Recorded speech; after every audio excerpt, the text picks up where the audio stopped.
Back at it again with the Moby Stickus, chapter 53, the Gam.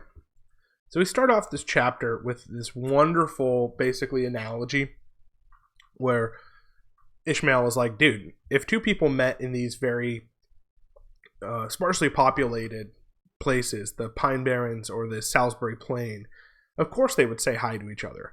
And what place is more desolate than the gosh darn ocean?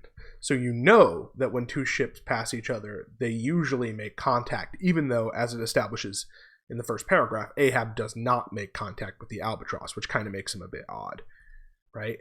And then it talks about how there's lots of exchange, and then it boils down to this passage. For not only would they meet with all the sympathies of sailors, but likewise with all the peculiar congenialities arising from a common pursuit and mutually shared privations and perils. So there's a kind of closeness, a kind of sympathy between whalemen based on the fact that they're doing something really hard. Same thing established up here.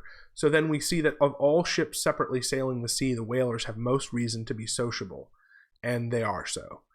And then finally restated again here, but look at the godly, honest, unostentatious, hospitable, sociable, free and easy whaler.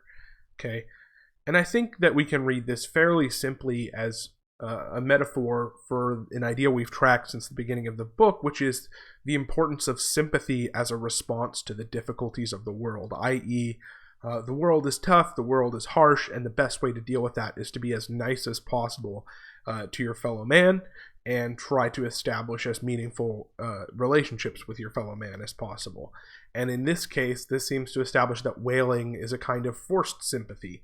You can't help but practice sympathy if you face the trials and tribulations of a whaling ship. This seems to me a parallel to life. We might say metaphorically, everyone is a whaler. Dealing with life's difficulties, so you should practice sympathy like whalers on the ocean.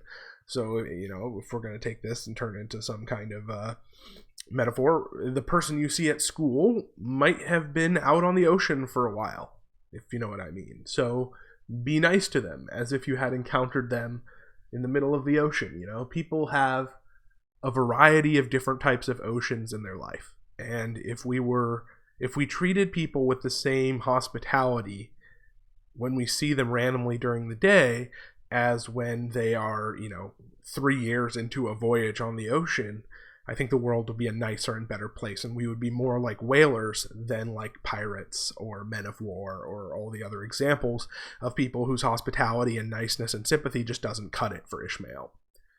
Next, I want to talk about a blue passage. Yay, blue passage, which means that I find it funny. There is a kind of superiority that Ishmael feels in the fact that these other sailors do not offer the same level of sympathy. They seem like they're trying to make themselves better than other people, right? They are scornful towards whale ships.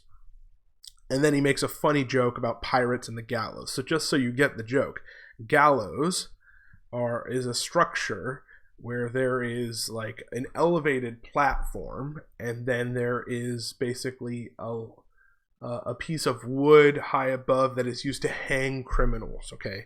I guess I can pull up a picture for you real quick, just so you can have a visual. I didn't plan on doing this, but let me get it popping in here. All right, here you go. That's what the gallows look like. So it's an elevated platform, and that's pretty important for the joke here.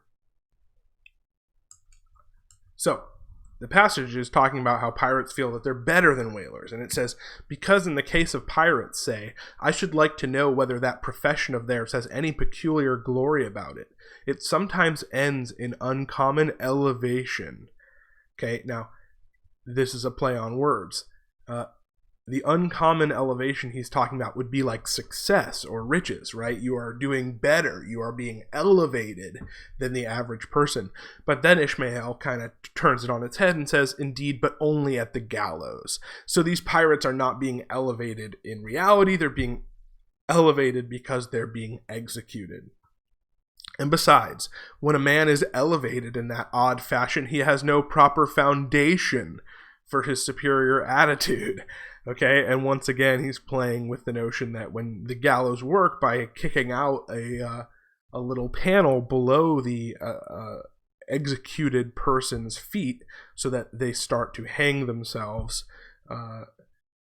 So therefore they literally have no foundation, and they metaphorically have no foundation for being superior. Hence I conclude that in boasting himself to be high lifted above a whaleman, in that assertion the pirate has no solid basis to stand on. So I don't know, I find it, yes, it's very dark, it's talking about pirates being murdered, or not murdered, but executed by the state, but nevertheless it's a fun play on what it means to have foundation and what it means to be elevated. Very clever by our boy Melville. And then finally, we have this long description of the fact that during a gam, the two crews will exchange, except the captains won't, because the captains have to be there to make sure that the boat is tracking correctly. And it says that in this later part of the paragraph that the captain is very enclosed by the after oar in front of him and the steering oar behind him. And it says that he's barely got anywhere to spread to stand, right? And it says, then again, it would never do in plain sight of the world's riveted eyes. It would never do, I say, for this straddling captain, so this person who is very unsure on their feet, right, can barely stay upright, to be seen steadying himself the slightest particle by catching hold of anything with his hands, indeed token of his entire buoyant self-command, right? So the sense of self-control. He generally carries his hands in his trousers pockets, but perhaps being generally very large, heavy hands, he carries them for ballast.